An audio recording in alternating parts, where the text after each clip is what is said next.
Bismillahirrahmanirrahim. Antara Nabi yang ditunggu-tunggu bukan sahaja oleh sahabat-sahabat di kalangan umat Islam, Aus dan Khazraj yang kita panggil golongan Ansar, tetapi ada sebahagian Rabbai ataupun ulama-ulama Yahudi juga menunggu-nunggu kedatangan Rasulullah ke bumi Madinah. Secara umum, kebanyakan orang-orang Yahudi memang tidak senang. Orang-orang Yahudi tidak selesa dengan kehadiran dan keberadaan Rasulullah di bumi Madinah. Rata-rata itulah pandangan orang Yahudi, tak suka, tak senang, tak selesa Nabi Muhammad datang ke Madinah. Tetapi ini juga diambil peluang oleh beberapa Rabbai Yahudi yang kita nak cerita malam ni berkenaan seorang Rabbai yang bernama Abdullah bin Salam. Kemudiannya dia masuk Islam dan jadi antara sahabat besar Nabi Muhammad sallallahu alaihi wasallam. Ni zaman, ni cerita yang mana Abdullah belum masuk Islam. Jadi Abdullah ni secara umum bukan nama betul dia. Abdullah bin Salam ni nama betul dia Al-Husain bin Salam bin Haris. Husain nama dia. Kemudian baru Rasulullah tukar nama dia dari Husain kepada Abdullah. Jadi bila nak menunggu-nunggu kedatangan Nabi Muhammad ni, dia nak tengok apa? Sebab sebelum ni dia antara orang yang kuat tiga benda. Biasa di sisi ulama-ulama ataupun Rabbai Yahudi ni, dia kena kuat tiga benda. Pertama ialah kena kuat beribadah, mengikut tata cara dan aturan agama mereka. Yang kedua, kena mengajar ajaran-ajaran daripada Nabi Allah Musa yang mereka kutip dan ambil daripada kitab Taurat. Yang ketiga, kena rajin dah baca Taurat. Taraf ulama kita hari ini seolah-olah bila orang kata kita ulama, rajin tak baca Quran. Quran jarang-jarang baca. Rajin tak mengajak pi sana pi sini, berdakwah sana. Oh, saya ulama saja, tak berdakwah, tak berceramah. Jadi itulah yang boleh kita katakan. Bila dia meneliti ayat-ayat di dalam Taurat, dia menemukan perkara-perkara yang mana membuatnya berfikir, iaitu dikisahkan dalam Taurat tentang khabar ataupun berita kedatangan seorang nabi di akhir zaman yang akan memenuhi dan menggenapkan dakwah para nabi dan rasul sebelum ini. Lalu dia baca Taurat dia kaji Taurat dia. Antara yang dia cari ialah 5 benda. Pertama ialah siapakah nama rasul ni. Yang kedua, apakah salasilah keturunan dia. Yang ketiga, bagaimana perwatakan Nabi dan Rasul akhir zaman ni. Karakteristik dia macam mana, pembawaan dia macam mana. Yang keempat, bila dia akan keluar. Dan yang kelima, di mana tempat dia akan keluar. Jadi 5 persoalan ni dia ambil fakta, dia ambil maklumat daripada Taurat yang dia baca, di samping bertanyakan hal-hal tersebut kepada orang lain. Bahkan Al-Quran pun menyebutkan tentang antara sifat ulama-ulama dan Rabbai Yahudi, mereka lebih mengenali ciri-ciri dan sifat Nabi Muhammad lebih daripada mereka kenal anak-anak mereka sendiri. Mereka ambil tahu, mereka ambil berat. Yang jadi masalahnya bila Nabi dan Rasul ni benar-benar keluar, mereka tak mau beriman pula. Sebelum keluar duk cari siapa orang ni. Sebelum keluar duk cari siapa Nabi dan Rasul ni. Bila betul-betul ada di kalangan mereka bersama mereka, mereka tolak pula dakwah dan seruan Nabi Muhammad sallallahu alaihi wasallam. Jadi bila Nabi Muhammad masuk diiringi sahabat-sahabatnya ke bumi Madinah, Abdullah bin Salam antara orang yang lihat peristiwa ni. Dia antara yang dia mengakui bahawa dia termasuk sama seperti Yahudi lain pada awalnya tak senang dan tak selesa dengan kehadiran Nabi Muhammad. Tetapi bila aku benar-benar melihat Muhammad, melihat wajahnya, melihat perwatakannya, Aku berani mengatakan bahawa Muhammad ini padanya tidak ada sifat-sifat manusia yang berdusta.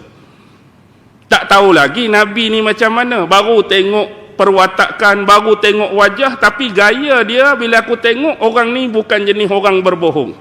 Orang ni bukan jenis orang menipu. Orang ni bukan jenis orang berdusta. Jadi bila sahabat-sahabat mengiringi Rasulullah ke satu rumah, peristiwa ni berlaku sewaktu Rasulullah di Quba. Jadi Abdullah bin Salam ni melanjutkan kisah dia. Perkara pertama yang aku benar-benar dengar yang keluar daripada mulut Muhammad. Tadi tengok, tapi benda pertama yang aku betul-betul dengar yang keluar daripada mulut Muhammad, 5 benda dia sebut. Yang disebut oleh Rasulullah apa dia? Kepada sahabat-sahabat dia, ya ayyuhan nas, wahai sekalian manusia, afshus salam. Nombor 1, tebarkanlah salam di antara kalian. Bila kita ni bertindak sebagai orang Islam, antara untuk mewujudkan kemesraan, keramahan, perpaduan, erat, kasih sayang ialah saling menebarkan salam di antara satu dengan yang lain. Tapi Rasulullah juga dalam hadis yang lain memperingatkan bagaimana bentuk orang-orang di akhir zaman menyampaikan salam kan. Rasulullah bagi tahu di akhir zaman ni orang hanya akan menyampai ataupun memberi salam kepada yang mereka kenal saja. Tapi orang Islam lain, Islam yang mereka tak kenal, mereka tak bagi salam. Benar-benar berlaku tak sekarang ni? Benar. Kita biasa akan bagi salam kepada orang yang kita kenal, sahabat yang kita kenal. Assalamualaikum, Assalamualaikum. Orang lain tu Islam juga tapi kita tak kenal. Dah ramai yang tak bagi salam. Ini berlaku. Baik, yang kedua, wa at'imut ta'am. Berilah makan, jamulah makan kepada orang-orang miskin. Lepas tebarkan salam, kena bagi bantuan berupa bagi makan kepada orang yang memerlukan, kepada orang yang tak ada makanan. Yang ketiga, wasilul arham. Hubungkanlah tali silaturrahim. Jangan berpecah belah, jangan bergaduh, jangan berburuk sangka, jangan sangsi antara satu dengan lain, jangan tuduh menuduh.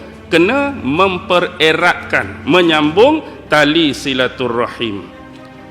Yang keempat, apa dia? Nabi suruh semayang. Wasallu bil laili wan nasu niyam. Hendaklah kamu bersolat, sembayang pada waktu malam di saat manusia lain lelap dalam tidur-tidur mereka. Maksudnya yang ni ada hubungan dengan ibadah, iaitu hubungan kedekatan dan ketaatan seorang hamba dengan Tuhan dia. Semayanglah di saat waktu malam kebiasaannya orang lain lelap dalam tidur-tidur mereka. Dan yang terakhir, apa yang Rasulullah sebut? Wa tadkhulunal jannata bisalam. Nescaya kalau siapa-siapa buat benda yang disebutkan tadi, dia akan dimasukkan oleh Allah ke dalam syurga dengan sejahtera. Inilah dakwaan yang diucapkan oleh Abdullah bin Salam, perkataan yang mula-mula didengar daripada mulut Rasulullah. Satu perkataan dan ucapan yang begitu indah, yang begitu baik untuk diamalkan. Jadi di kemudian hari dia menemui Rasulullah dan dia menyatakan keislaman dia di hadapan Rasulullah. Dia masuk Islam. Lepas tu Rasulullah tanya, apa nama kamu? Dia jawab, Al-Husain bin Salam. Jadi Rasulullah tukar nama dia Abdullah bin Salam dan dia bersetuju dengan nama tersebut. Begitulah lebih baik, nama aku Abdullah bin Salam, dan dikenal sampai hari ini pun sebagai Abdullah bin Salam bin Haris. Jadi dulu waktu Rasulullah mula-mula sampai di Quba tu, orang-orang di Quba ni sambut Nabi. Abdullah bin Salam waktu tu ada kawasan tu, dia berada di atas mana? Di atas pokok tamar. Adalah kerja dia buat masa tu atas pokok tamar. Kebetulan di bawah tu ada bibi dia, bukan bibi orang gaji, makcik dia. Makcik dia ni dalam sejarah nama dia Khalidah binti Haris. Khalidah binti Haris. Bak nama dia Husain bin Salam bin Haris. Jadi ni adik-beradik bapak dia. Jadi dia kata, Allahu Akbar. Sesungguhnya Nabi yang ditunggu-tunggu sudah sampai. Dengar saja dia kata macam tu, makcik dia ni tak suka. Makcik dia kata apa? Semoga Tuhan menyusahkan hidup kamu. Nak marah sangat. Seolah-olah anak saudara ni bergembira dengan kehadiran Nabi Muhammad. Yang kawan ni pula tak suka. Dia kata, sesungguhnya demi Allah, moga Tuhan menyusahkan hidup kamu. Cakap ni kat siapa? Bukan orang lain, anak saudara dia.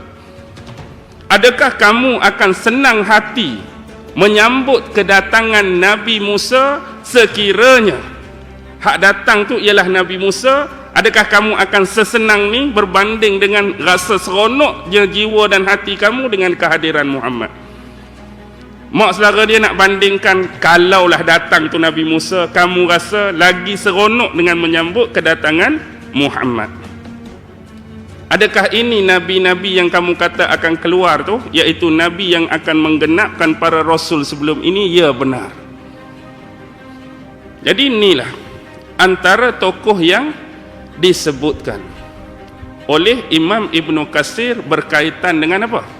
Berkaitan dengan kepribadian, berkaitan dengan watak, berkaitan dengan perkataan yang mana memberikan bukti-bukti, dalil dan hujah sebagai sokongan dan dukungan untuk seseorang yang mempunyai hati yang bersih, pemikiran yang cerdas, untuk memahamkan kepada mereka ini adalah Nabi yang sebenar-benarnya. Ini adalah bentuk Rasul yang sebenar-benarnya. Melalui apa yang dilalui oleh Abdullah bin Salam. Mula-mula tengok perwatakan, tengok gaya, tengok karakteristik. Orang ni tak bohong ni, orang ni tak menipu. Lepas tu dia dengar pula perkataan Nabi yang begitu indah, yang begitu elok. Tebarkan salam bagi orang susah makan, hubungkan silaturrahim, semayang di waktu malam. Nescaya ni bukan perkataan orang biasa-biasa. Jadi seseorang yang lain tu dapat memahami dengan baik, kalaulah dia Rasul, memang layaklah melalui perwatakan, perkataan dan perbuatan dia. Tetapi bagaimana pula dengan Musailamah? Adakah sesuai, sama dan selevel dengan apa yang ditunjukkan oleh Rasulullah? Begitu jauh. Baik.